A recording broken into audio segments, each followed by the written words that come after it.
Thank you, gentlemen. We're going to talk about pay again, but this time we're going to focus on the minimum wage. Mississippi follows the federal minimum wage, which is $7.25 an hour, which was last raised in 2008. Would you consider raising the minimum wage here in Mississippi? And Mr. Reeves, we begin with you. You have 60 seconds. Well, obviously, the Mississippi follows the federal minimum wage. That is a debate that they are having in Washington, D.C. right now, and I think we need to see exactly what happens there. I will tell you this. There are an awful lot of people across Mississippi that get up and put their boots on every single day. They go to work, and they're not earning exactly what they deserve. And so Washington's going to ultimately make this decision, not state government, and I do not think we should have a state minimum wage.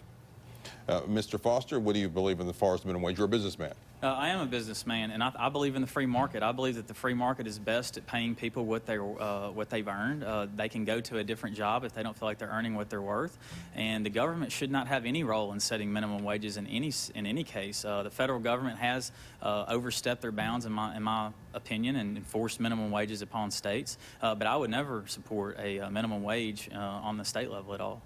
So do you believe there should not be a minimum wage at all? Is that what you're saying? I don't believe economically that it makes sense to have a minimum wage. I think that the free market sets that standard going forward, and it's best to determine what people should be paid for what positions. The federal government getting involved in minimum wage increases, all that does is cause inflation in the economy and cause everything to cost more money, and so the people that are receiving the minimum wage are still right where they started out with inflation rising, and they don't actually get anywhere any better off. All right, thank you. Mr. Waller, what do you believe as far as the minimum wage?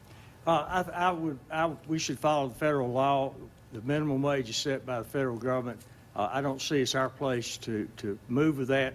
Of course, the gross domestic product for the federal government has risen 22.5% since 2009. Our gross domestic product has risen 2%.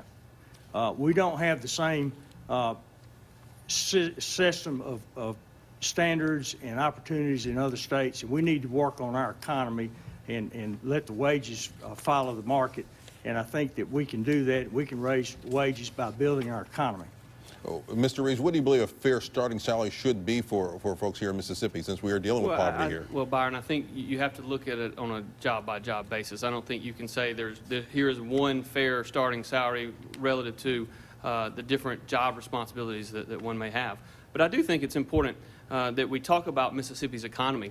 You know, we just finished our fiscal year, June 30th of 2019, and our year-over-year revenues grew about 5.5% year-over-year. It's a pretty good indicator of economic activity in our state because 40% of our total receipts are in individual income taxes and 40% are in sales taxes. So our economy is growing faster today than at any time in our state's history.